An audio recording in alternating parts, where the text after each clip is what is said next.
নক্ষত্রভূষণ চন্দ্র নারীর অলঙ্কার প্রতীক, পৃথিবীর ভূষণ রাজা, কিন্তু বিদ্যা সকলের অলঙ্কার।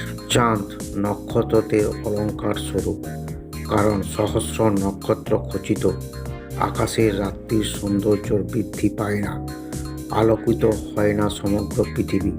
একমাত্র চাঁদই দিতে পারে সেই জ্যোৎস্নার প্লাবন, যা রাতকে সৌন্দর্য মণ্ডিত করে তোলে, দূর করে রাত্রির গভীর অন্ধকার।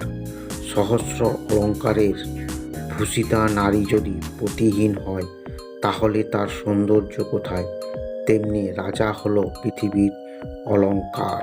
কারণ সবলদের অত্যাচারে দুর্বল প্রজারা যখন পীড়িত হয়, তখন একমাত্র রাজাই পারে দুষ্টের দমন করে প্রজাদের সুখ শান্তি ফিরিয়ে দিতে।